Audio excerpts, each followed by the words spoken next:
Assalamualaikum, salam satu Malaysia Nasional 8, edisi 15 Julai bersama saya Kamal Firmansyah Kamaluddin. Dan saya Atikah Memenaing, berikut paparan utama malam ini.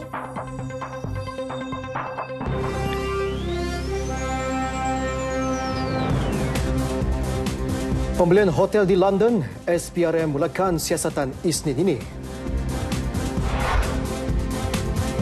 Pendaftaran Pakatan Harapan ROS bersikap telus.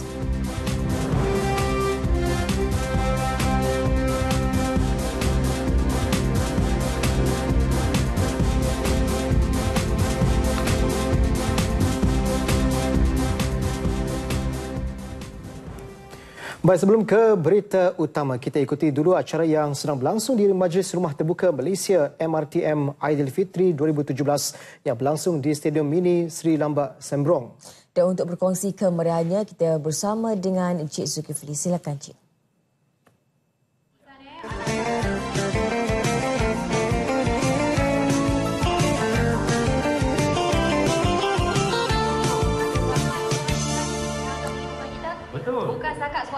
Terima kasih Kamal dan juga Atikah. Di Angkasa Puri, inilah kemeriahan yang dirasai pada malam kemuncak Majlis Rumah Terbuka Malaysia 2017 di Stadium Mini Taman Sri Lambak, Sembrong, Kluang, Johor. Dan pastinya pada malam ini kami menanti-nantikan kehadiran div-div kehormat dan juga VVIP yang akan turut memeriahkan pada malam ini.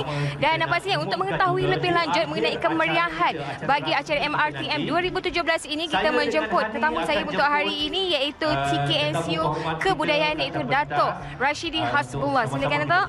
Selamat Hari Raya Dato'. Selamat Raya. Assalamualaikum semua. Ya. Okey Dato', kita dah tahu MRTM 2017 ini adalah satu acara yang dinanti-nantikan pada setiap tahun. Dan pastinya untuk Sembrong pada kali ini, apa yang menarik untuk kita kabarkan kepada seluruh rakyat di Malaysia kemeriahan pada malam ini?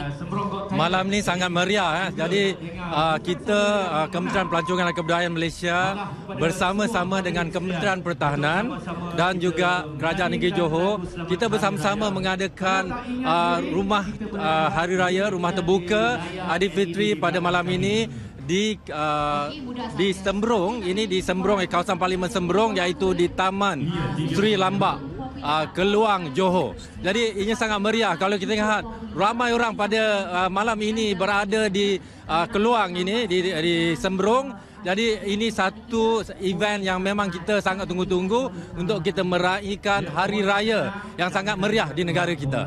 Okey, upacara untuk peringkat nasional ini, apa agak-agaknya? Kalau tahun dahulu di Perak ada makanan yang dikatakan untuk identiti negeri itu sendiri. Pada kali ini di negeri Johor mungkin ada hidangan-hidangan yang menarik untuk tersajikan pada rakyat-rakyat terutamanya. Memandangkan pada tahun ini kita merayakannya di negeri Johor, jadi semestinya kita mempromosikan makanan negeri Johor.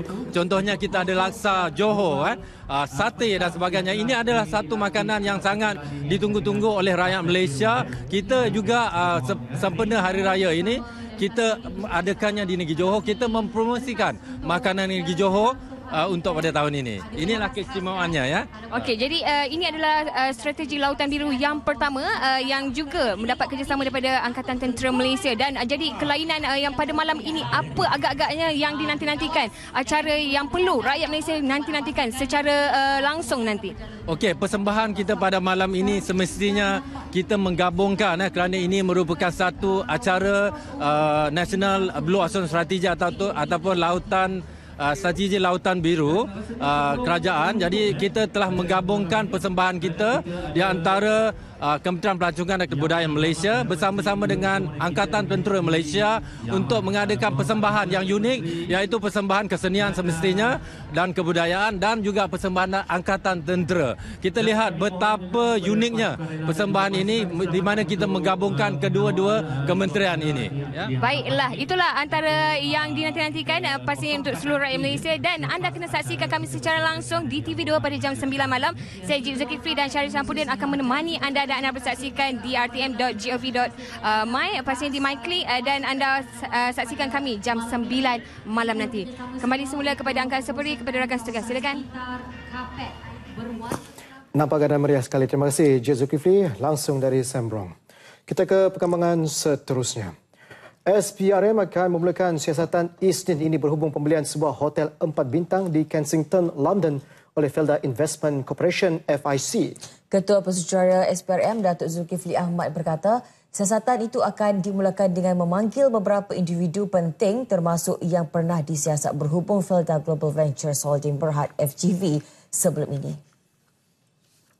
Menurut Datuk Zulkifli, pihaknya sedang menganalisis keperluan untuk memanggil saksi-saksi termasuk yang pernah dipanggil untuk kes FGV bagi membantu siasatan di bawah kelas kes FIC.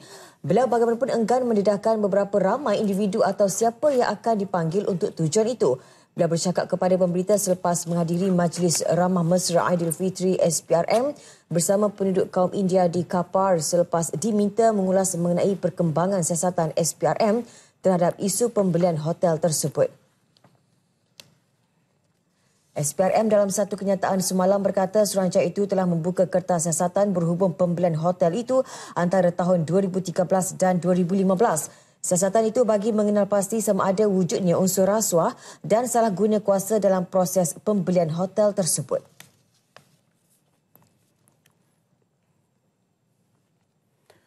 Keharmonian dalam kalangan rakyat berbilang kaum di negara ini yang dikecapi kini hasil pentadbiran negara yang berteraskan sistem perlembagaan persekutuan dan bukannya undang-undang rimba. Perdana Menteri Datuk Seri Najib Tun Razak berkata keistimewaan yang dimiliki itu menjadikan identiti Malaysia terus utuh.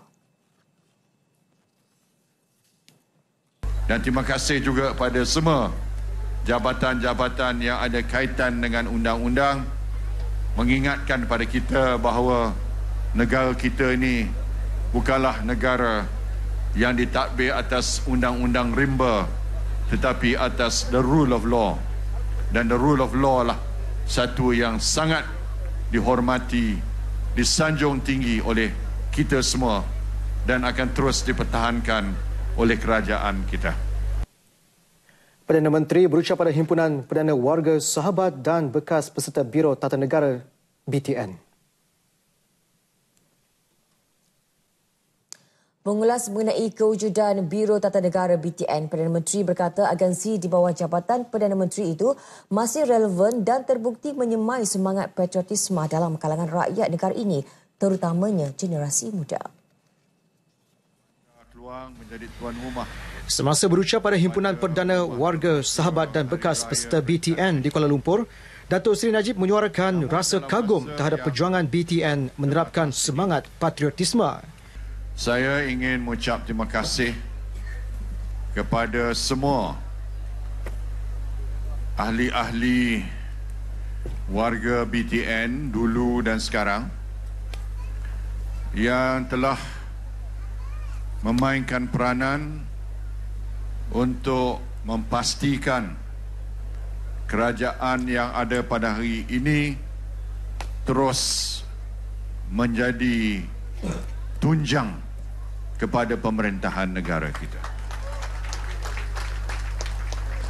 BTN yang sangat rapat dengan Yang Amat Berbahagia Tun Abdullah Badawi atau Pak La sejak dulu lagi ditubuhkan dengan peranan-peranan tertentu dengan objektif-objektif yang khusus untuk menyumbang kepada terbentuknya minda dan semangat di kalangan rakyat Malaysia untuk membantu kita menjamin sebuah kerajaan yang dapat terus melangsungkan kepimpinannya, melangsungkan kekuasaannya. Turut hadir isteri Perdana Menteri Datin Seri Rosmah Mansur. Himpunan yang diadakan serentak dengan sambutan Rumah Terbuka Hari Raya Aidilfitri itu dihadiri kira-kira 3,000 tetamu. Antaranya bekas Perdana Menteri Tun Abdullah Ahmad Badawi serta isteri Tun Jin Abdullah, Menteri di Jabatan Perdana Menteri Datuk Seri Azalina Osman Said dan Ketua Pengarah BTN Datuk Ibrahim Saad.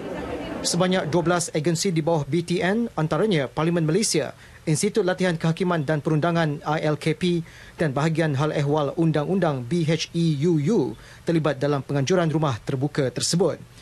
BTN merupakan sebuah organisasi kerajaan yang ditubuhkan pada tahun 1974 dan kemudiannya diletakkan di bawah Jabatan Perdana Menteri pada 1981.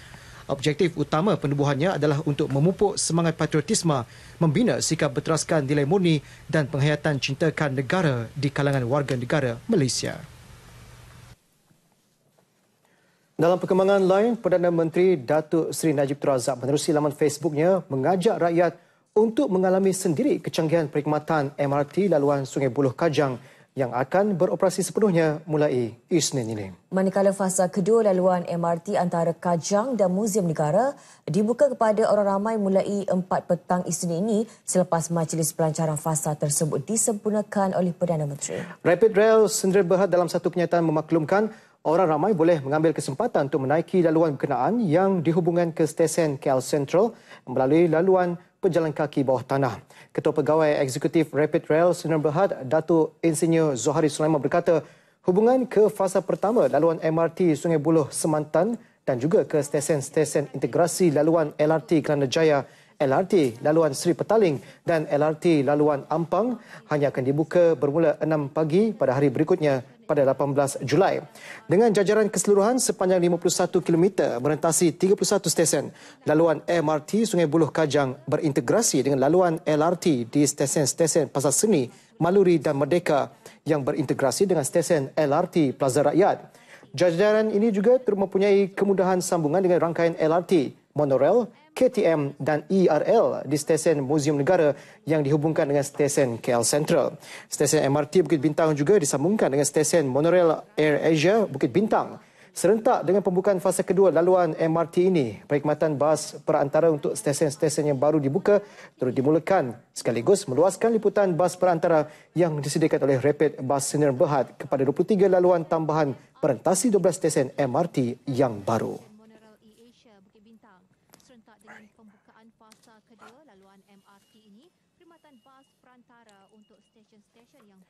Dalam pada itu, projek Mass Rapid Transit MRT Fasa 1 laluan Sungai Buloh Kajang SBK yang dilancarkan pada Disember tahun lalu telah berjaya mengubah gaya hidup rakyat dan memudahkan pengangkutan awam di kawasan bandar. Dengan meliputi 12 stesen antara Sungai Buloh dan Semantan, ia menghubungkan kawasan berpopulasi padat dan strategik yang memerlukan perkhidmatan rel. Laluan MRT yang berintegrasi dengan sistem-sistem transit aliran ringan LRT, monorail, KTM komuter, KLIA Express dan KLIA Transit menawarkan pengguna alternatif pengangkutan awam yang lebih pelbagai dan selesa. Ramai yang telah menggunakan MRT setakat ini berpuas hati dengan perkhidmatan yang disediakan.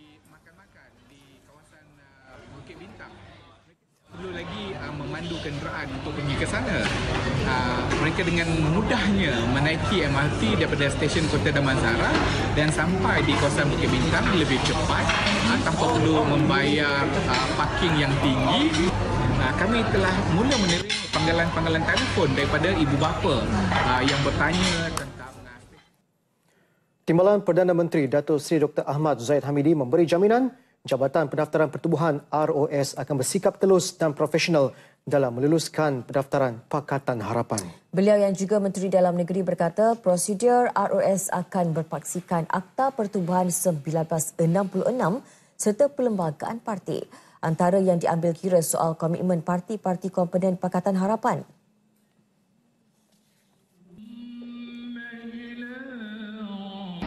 Saya dapat menjangkakan bahawa ROS akan bertanya siapakah sebenarnya yang menjadi pemimpin utama Pakatan Harapan ini yang bergabung. Tentunya ketiga-tiga tokoh utama yang memimpin pakatan itu mempunyai hala tuju yang berbeza-beza.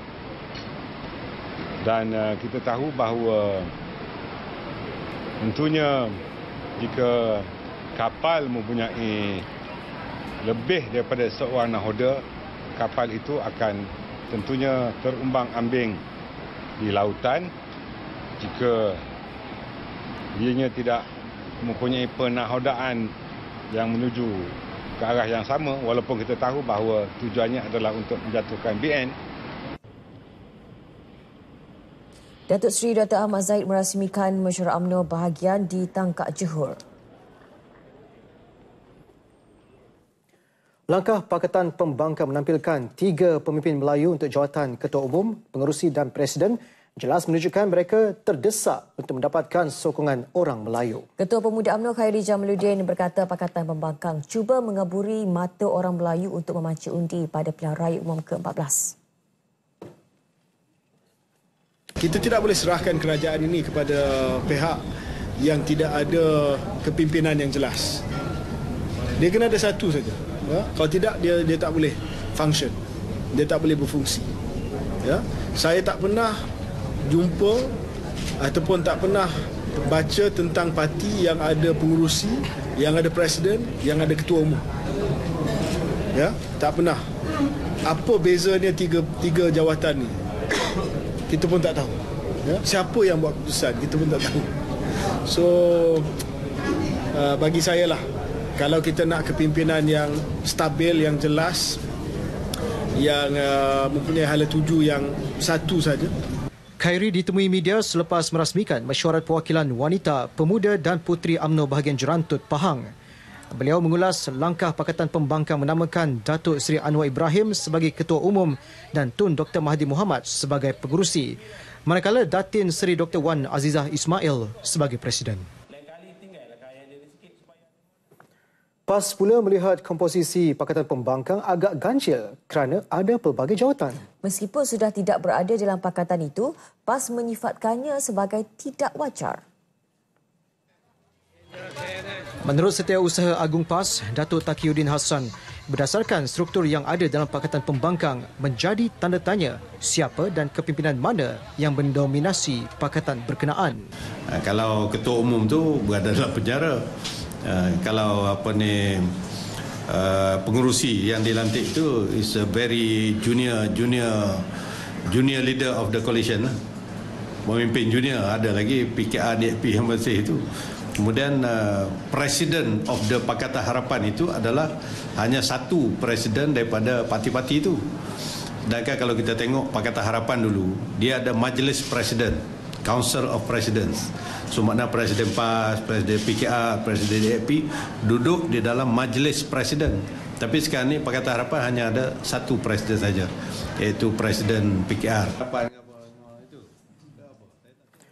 Sebuah badan bukan kerajaan, Gerakan Pendesak Suara Selangor GAPENAS, membuat laporan polis terhadap Ketua PKR Cabang Ampang, Zuraidah Kamarudin, berkaitan isu penyelesaian hutang sebuah syarikat milik timbalannya dengan Yayasan Selangor. Zuraidah didakwa menggunakan kedudukannya selaku timbalan Ketua PKR Selangor dengan mempengaruhi yayasan itu supaya tidak mengambil tindakan undang-undang terhadap syarikat Tremendous Progress Sudah Berhad. Laporan polis dibuat di Ibu Pejabat Polis Daerah Shah Alam. Pengerusi GAPENAS, Nasiruddin Mohamad, mendakwa pendedahan oleh sebuah NGO lain iaitu Inspirasi Melayu Gombak baru-baru ini dengan jelas menyatakan Zuraidah dan bekas Adun Kajang CC Lee bertindak sebagai orang tengah dalam isu itu. Perkara sebegini adalah satu pengkhianatan yang jelas terhadap Yayasan Selangor yang mana matlamatnya adalah bertujuan untuk mengumpul dana untuk pendidikan anak-anak Bumi Putra, khususnya di negeri Selangor. PKR bersama komponen lain melancarkan Pakatan Harapan yang kononnya mahu melawan rasuah sehingga ke akar umbi. Tetapi malangnya di Selangor, rasuah dan korupsi berlaku dilindungi setiap peringkat. Mengikut surat tuntutan Yayasan Selangor pada 2013, Tremendous Progress Sudah Berhad didakwa berhutang lebih RM230,000 bagi bayaran sewaan 4 unit lot di Pusat Perdagangan Dana 1 Kelana Jaya. Sehubungan itu, GAPENAS mendesak Jawatan Kuasa Pilihan Khas mengenai keupayaan kebertanggungjawaban dan ketulusan Selangor menjalankan siasatan dan tidak memihak kepada kepentingan individu. Jabatan Veterina kini berusaha menangani jangkitan kes penyakit anjing gila atau rabies di negara ini sebaik mungkin. Jelas Timbalan Menteri Pertanian dan Industri Asas Tani, Datuk Seri Tajuddin Abdul Rahman, Ia termasuk menilai keberkesanan suntikan vaksin yang diberikan.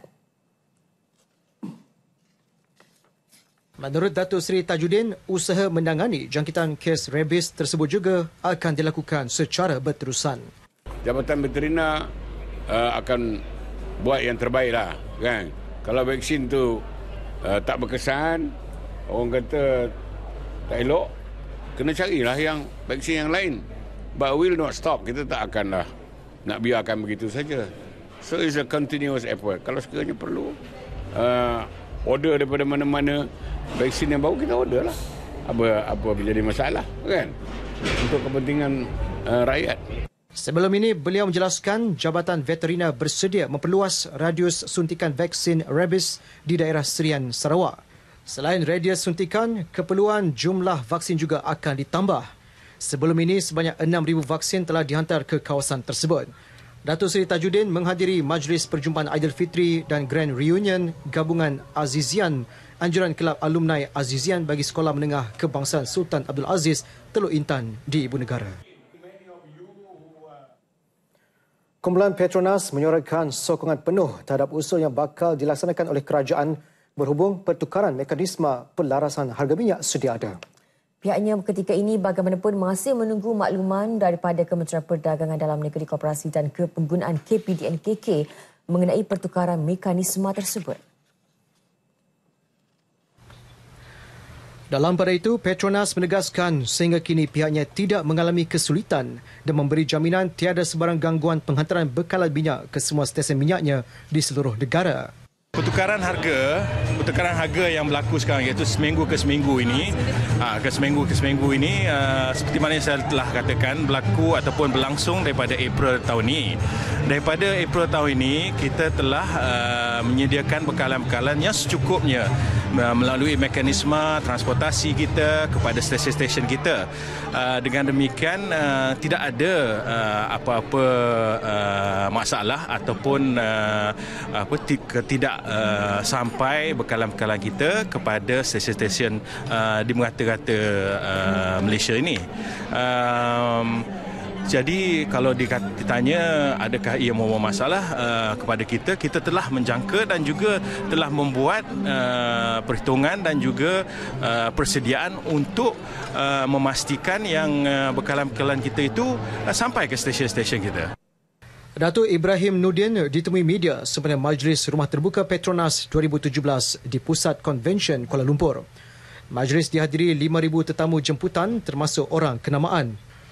Antaranya penasihat Petronas Tun Abdullah Ahmad Badawi serta isteri pengerusi kumpulan tersebut Tan Sri Muhammad Siddiq Hassan, ahli Lembaga Pengarah Petronas, pengerusi kumpulan CIMB Datuk Seri Nazir Razak dan beberapa orang kenamaan yang lain. Bertemakan Warna-Warni Raya, tetamu disajikan lebih 30 juadah istimewa serta dihiburkan oleh artis tempatan dan kumpulan ghazal, Uda dan Dara. Kerajaan akan terus membiayai sepenuhnya yuran pengajian pelajar-pelajar program Ijazah Sarjana Muda Perguruan PISMP berjumlah RM27,831 sepanjang 4 tahun tempoh pengajian. Bagaimanapun mulai pengambilan Jun 2018, allowance tidak akan diberikan. Setakat ini, Institut Pendidikan Guru Malaysia IPGM telah mengadakan perbincangan dengan Perbadanan Tabung Pendidikan Tinggi Nasional PTPTN untuk disenaraikan sebagai salah satu penerima pinjaman agensi berkenaan. Ia bagi membolehkan pelajar menerima kemudahan pinjaman wang sara hidup. Kementerian Pendidikan dalam satu kenyataan memaklumkan buat masa ini semua bayaran allowance sara hidup sebanyak RM430 sebulan dan belanja tambang pergi balik pada kadar maksimum RM500 sekali setahun akan terus dibayar kepada semua pelajar IPG yang mengambil program persediaan Ijazah Sarjana Muda Perguruan Sambilan baharu Jun 2017 dan pelajar sedia ada.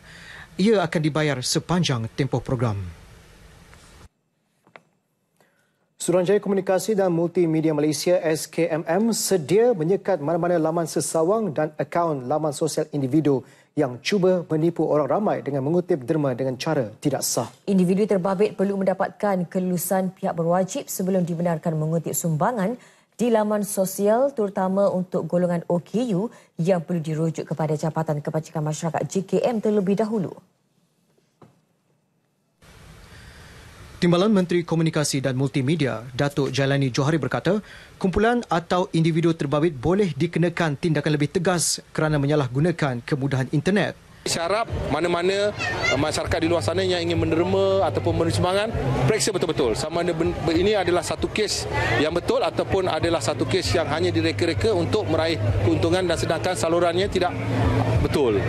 Datuk Jailani yang juga ahli Parlimen Hulu Terengganu menyatakan perkara tersebut kepada media sempena sambutan Aidilfitri kawasan berkenaan di Bandar Kuala Berang, Terengganu. Menikmati kediaman di bawah projek perumahan rakyat PPR, namun kemudahan yang disediakan bertaraf kondominium.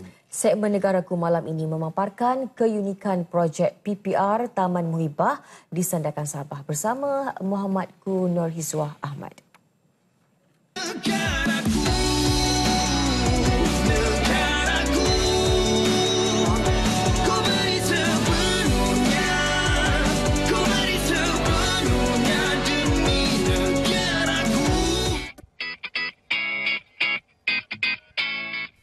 Projek Perumahan Rakyat PPR Taman Muhibah di Batu 12 Rancangan Sungai Manila Sandakan antara kemudahan yang dibina bagi mensejahterakan rakyat khususnya di luar bandar. Projek ini khusus untuk generasi muda peneroka di rancangan penempatan Sungai Manila yang memerlukan rumah. Terletak kira-kira 40 km dari Bandar Sandakan, PPR Pekan Muhibah terdiri daripada 5 blok bangunan 5 tingkat dengan 500 unit rumah berkeluasan 700 kaki persegi. Kerja pembinaan PPR bernilai RM75 juta itu siap sepenuhnya 27 Julai 2015 dan ia merupakan PPR tercantik di Sabah dengan struktur dan reka bentuk bangunannya yang moden serta staraf unit kondominium. Rumah di bawah seliaan Majlis Perbandaran Sandakan MPS itu didiami secara sewa bulanan antara RM220 hingga RM240 bagi tempoh 10 tahun. Sementara generasi muda peneroka dalam kawasan Parlimen Libaran ini mempunyai sumber kewangan yang cukup untuk memiliki rumah sendiri.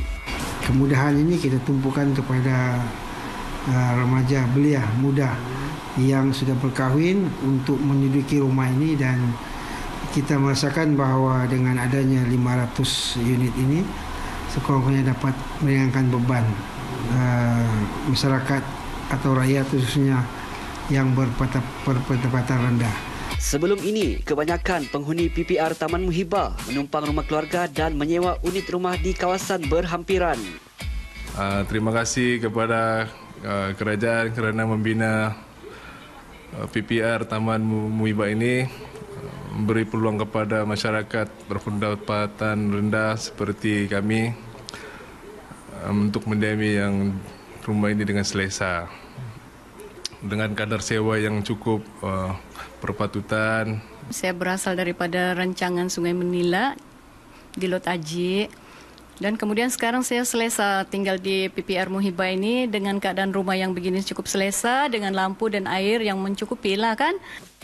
PPR Taman Muhibah ini turut dilengkapi pelbagai kemudahan termasuk Dewan Serbaguna, 3 unit kedai, 5 unit gerai, 3 taman permainan kanak-kanak, pusat pengumpulan kitar semula serta gelanggang futsal dan bola keranjang. Ia juga berdekatan dengan Masjid Raya Sri Aman, Pekanbaharu Muhibah dan Kompleks Sukan Komuniti Libaran. PPR Muhibah ini berhampiran dengan Kompleks Sukan Muhibah, berbagai aktiviti kemudahan yang dapat kita jalankan di samping menjalankan aktiviti sukan, riadah seperti bola tampar, sepak takraw dan badminton. Kami rasa beruntung sangatlah. Pertamanya kami dibagi kemudahan berupa kompleks begini sesuailah untuk aktiviti-aktiviti beriadah. Inilah dia reka bentuk bangunan PPR Pekan Muhibah Rancangan Sungai Manila Sandakan. Dengan terbinanya PPR Pekan Muhibah ini jelas membuktikan kesungguhan kerajaan dalam melaksanakan pelbagai projek pembangunan demi menjaga kebajikan rakyat dan seterusnya mencapai matlamat perumahan nasional satu keluarga satu rumah. Sekian laporan bersama saya Wan Hizwah Ahmad dan rakan juru kamera Saziri Ibin untuk RTM.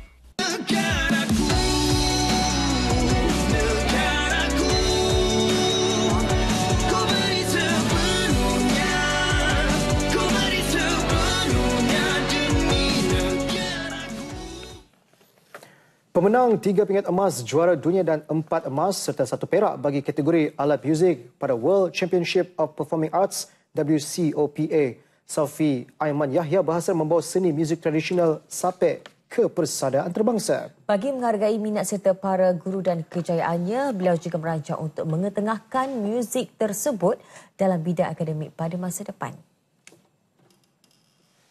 Hasrat Sophie Aiman 27 tahun itu disuarakannya kepada RTM sejurus tiba di lapangan terbang antarabangsa Kuching KIA. Anak tunggal penerbit rancangan TV RTM Sarawak Yahya Sulaiman itu berlepas ke Amerika Syarikat 29 Jun lalu bersama 15 lagi wakil negara. Mereka berentak bersama dengan para penghibur amatur dan profesional daripada 52 buah negara seluruh pelosok dunia dan dihakimi 75 juri dan industri hiburan. Ini merupakan kali kedua percubaan Sophie Aiman bertanding pada WCOPA. Jadi walaupun banyak cabaran dan banyak pesaing yang amat dahsyat, banyak professional player, tapi itulah demi Malaysia, demi Sarawak. Jadi saya buat yang terbaik. Alhamdulillah, sapu semua. Sophie yang mula berkecimpung dengan alat muzik Sapek sejak 7 tahun lalu mengakui mula mempelajari alat muzik itu daripada beberapa pemain Sapek terkenal, antaranya mendiang Dungau Tegong, Jerry Kamik dan Matthew Ngau Jiao. Peringkat antarabangsa boleh mengiktiraf Sapek ini sebagai salah satu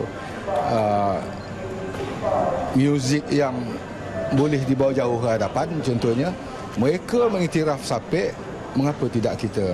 Maka saya berharap ada pihak-pihak tertentu, lihatlah potensi anak-anak muda seperti Sophie ini perlu diangkat ke peringkat yang lebih tinggi lah. WCOPA ditubuhkan pada 1997, dikenali sebagai Olimpik Penggiat Seni, mempertandingkan 6 kategori iaitu vokal, lakonan, tarian, alat muzik model dan seni. Raja Perlis Tuanku Syed Sirajuddin Putra Jamalul Lail berkenan merasmikan penamaan kapal maritim KM Arau di Pusat Hidrografi Tentera Laut Pelabuhan Kelang. Kapal peronda luar pesisir pantai OPV itu diberi nama KM Arau bersempena bandar Diraja Perlis. Ketibaan Tuanku Syed Sirajuddin pada 3 petang disambut Menteri di Jabatan Perdana Menteri Datuk Seri Dr. Syahidan Kasim, Ketua Pengarah Maritim Datuk Zulkifli Abu Bakar dan Pegawai Pemerintah KM Arau Kapten Saiful Lizan Ibrahim. Turut berangkat Raja Budak Perlis Tuanku Syed Faizuddin Putra Jamalul Lail. KM Arau merupakan OPV kedua selepas KM Pekan dihadiahkan oleh Kerajaan Jepun sempena 60 tahun hubungan Malaysia-Jepun. Kapal sepanjang 87 meter itu tiba di pangkalan TLDM Sepanggar pada 7 Jun lalu selepas 7 hari belayar dari Jepun. Dalam pada itu, Tuanku Syed Sirajuddin menasihati semua pegawai dan anak kapal KM Arau supaya sentiasa menjaga keselamatan diri semasa menjalankan tugas di perairan negara.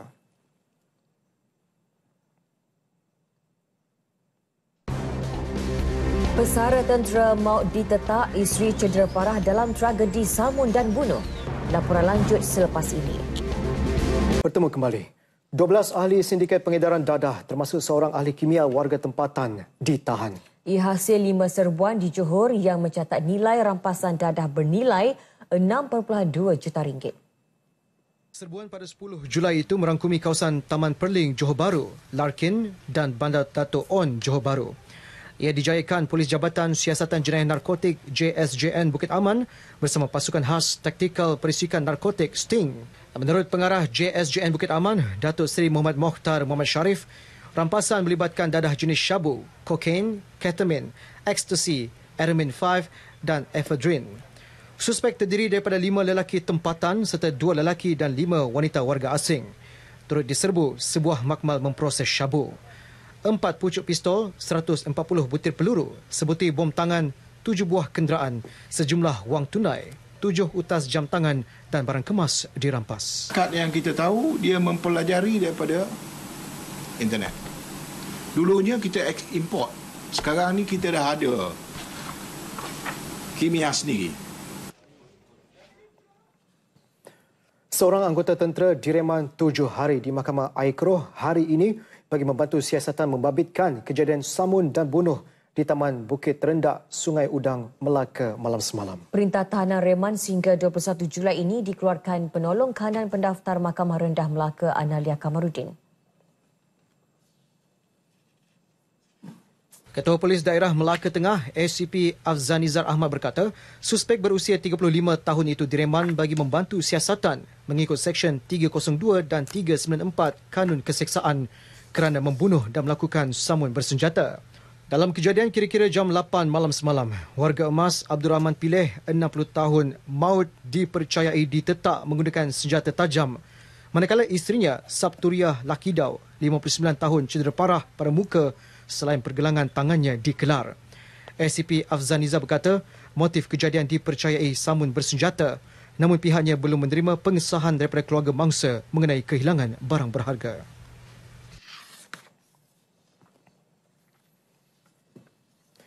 Kegembiraan seorang pelajar Muhammad Nur Hakim Rostam, 17 tahun, dapat berkelah di Taman Rekreasi Lata, Tembakah, Hulu Besut bersama rakan sekeletnya berakhir dengan tragedi. Dia merupakan penuntut salah sebuah kolej kemahiran Kubang Kerian Kelantan meninggal dunia akibat lemas di air terjun itu. Kejadian itu berlaku sekitar pukul 12 tengah hari ketika mangsa bersama 3 lagi rakannya dari kolej yang sama sedang mandi di tingkat 4 lata tersebut. Salah seorang saksi yang juga merupakan rakan sekelas Ahmad Irfan Akmal memberitahu RTM kejadian itu berlaku dalam sekelip mata. Saya naik dekat park kali dengan saing-saing. Tu mandi tepi. Sementara itu, seorang guru kolej itu, Cik Muhammad Ruzaini Cik Aladin, 28 tahun berkata, mereka bertolak dari Kota Baru pada pukul 10 pagi. Kumpulan itu yang disertai 16 orang pelajar tiba di Lata itu kira-kira pukul 11.15 pagi. Hanya sekitar sejam selepas itu, pelajarnya memaklumkan Muhammad Nur Hakim yang berasal dari kampung Teluk Kitang, Jalan Pantai Sabak, Pengkalan, Cepel lemas. Tapi benda dah jadi kan, kita pun tak boleh nak cakap apa. Mungkin Allah lagi sayang pada dia lah. Pegawai penjaga Balai Bomba dan Penyelamat Jertih Musafa Ismail memberitahu pihaknya menerima panggilan kecemasan pada pukul 12.35 tengah hari. Sesudah itu, 4 anggota dan 1 jentera digerakkan ke lokasi dengan dibantu 9 anggota Angkatan Pertahanan Awam. Operasi mencari dan menyelamat bersama penduduk dilakukan sehingga mangsa dijumpai 1.5 meter di dasar air terjun itu kira-kira pukul 1.40 tengah hari. Mayat mangsa dihantar ke unit forensik hospital daerah Besut di Jertih untuk tindakan lanjut. Sejak Lata tersebut dibuka kepada umum sebulan lalu, kejadian lemas ini merupakan kes pertama dalam tempoh 6 bulan pertama tahun ini.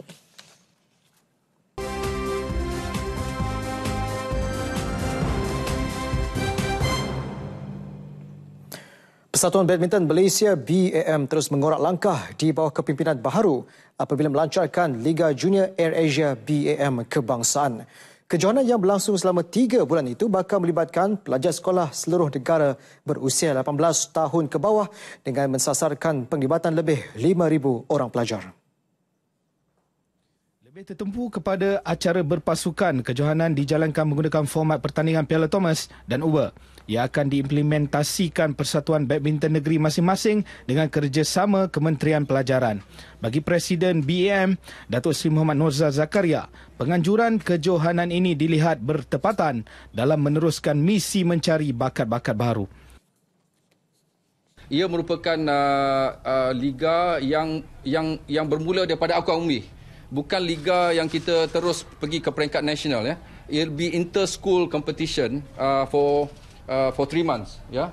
Daripada bulan September, Oktober dan November. Liga Badminton Junior akan dibahagi kepada 2 divisyen dengan masing-masing disertai 8 dan 7 pasukan. Kedudukan 6 teratas Divisyen 1 dan 2 teratas Divisyen 2 akan layak ke pusingan akhir yang dijadualkan pada Disember dan Januari depan. Hadiah keseluruhan bernilai lebih RM200,000. Majlis pelancaran Liga berlangsung di Petaling Jaya, Selangor yang turut dihadiri penaung BAM Datin Seri Rosma Mansor. Pada majlis sama, BAM turut mengadakan majlis rumah terbuka Hari Raya. Lebih 1,000 hadirin terdiri daripada pengurusan, barisan kejurulatihan, pemain, bekas pemain dan beberapa tokoh aktif dalam sukan badminton memeriahkan majlis.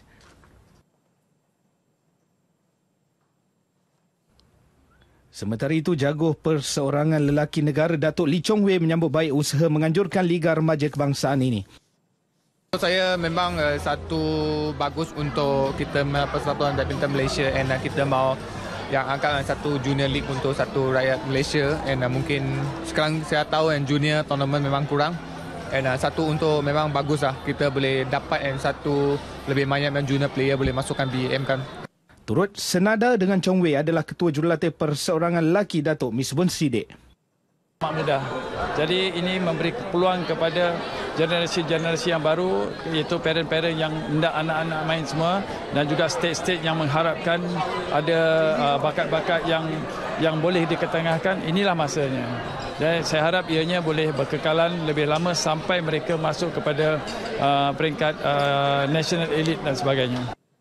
Mereka ditemui pada majlis rumah terbuka BAM. Sementara itu, BAM akan menghantar Ketua Jurulatih Perseorangan Lelaki Negara Datuk Misbun Siddiq dan seorang lagi Jurulatih Hendrawan untuk mengiringi Datuk Lee Chong Wei ke Kejohanan Dunia Glasgow, Scotland bulan depan. Perkara itu disahkan Presiden BAM Datuk Seri Muhammad Norza Zakaria. Datuk Misbun akan mengiringi Datuk Lee Chong Wei. At the moment, ya.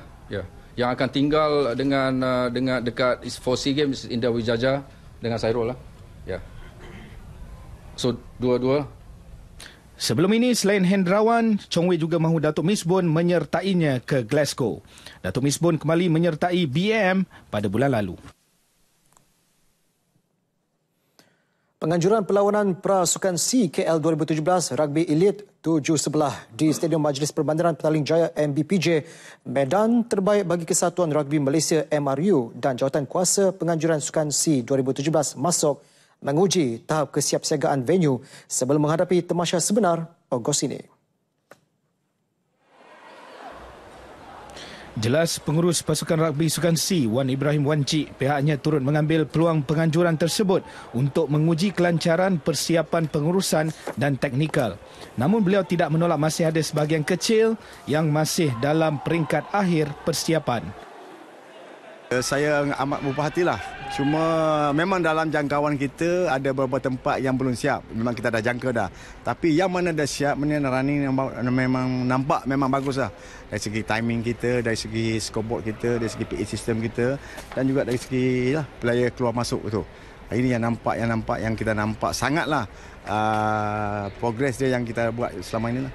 Tambah beliau, Stadium MBPJ kini 90% siap dan hanya beberapa kawasan sahaja yang memerlukan kerja-kerja akhir. Beliau berkata demikian kepada media selepas menyaksikan perlawanan Rugby Elite 7-11 di Stadium MBPJ. Kejohanan Rugby Elite 7-11 berlangsung selama 2 hari bermula hari ini melibatkan 14 pasukan bertanding termasuk wakil dari Singapura.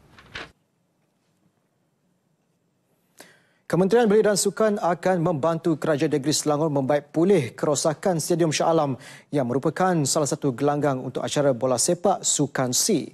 Menterinya Khairi Jamaluddin berkata beliau telah mengarahkan Ketua Setiausaha Kementeriannya Datuk Lokman Hakim Ali melakukan lawatan ke Stadium Shah Alam secepat mungkin bagi tujuan tersebut. Menterinya Khairi Jamaluddin berkata beliau telah pun mengarahkan Ketua Setiausaha Kementerian itu Datuk Lokman Hakim Ali melakukan lawatan ke Stadium Shah Alam secepat mungkin bagi tujuan tersebut. Mengarahkan KSU untuk buat lawatan ke Stadium Shah Alam secepat mungkin. Kita akan bantu ya, sebab saya tahu ada kekangan kewangan di peringkat kerajaan negeri dan Stadium Shah Alam pun akan digunakan sebagai venue pertandingan Sukan C. Soal mereka kerajaan daripada pihak lawan dan sebagainya tak timbul sebab ini soal profesional. Kita profesional, bila kita cakap soal dasar kerajaan dan sebagainya, kita ketepikan soal politik, saya akan bantu kerajaan ini. Kita nampak tidak ada apa-apa masalah besar dari segi kemudahan, tetapi apabila berlakunya perlawanan Malaysia lawan Myanmar beberapa hari lepas dengan adanya kerosakan yang berlaku kepada bahagian bumbung dan sebagainya, maka sekarang ini permintaan itu mendesaklah. Dulu kita nampak bahawa tidak ada apa-apa keperluan yang mendesak. Sekarang ini kita nampak dengan adanya kerosakan baru ini perlu kita bantu. Beliau berkata demikian selepas merasmikan persidangan perwakilan wanita, pemuda dan puteri UMNO bahagian Jerantut di Pahang. Hari ini sebuah akhbar melaporkan Stadium Shah Alam memerlukan sekitar RM600,000 untuk dibaik pulih setelah bumbungnya mengalami kerosakan.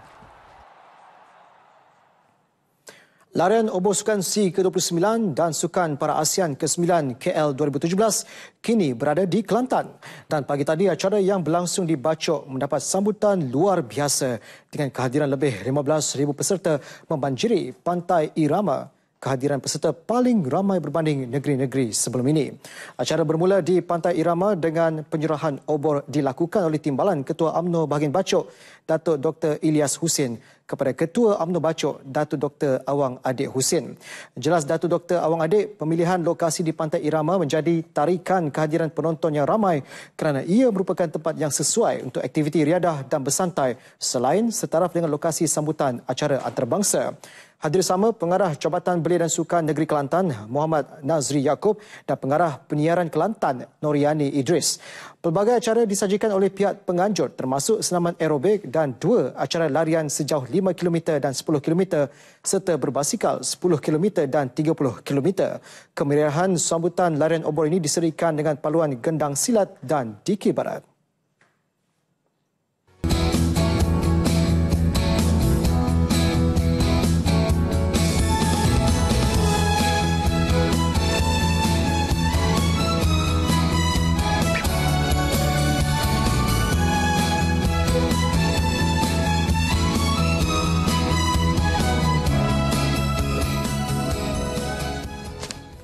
Nasional 8, 15 Julai berakhir di sini. Terima kasih kerana setia bersama kami.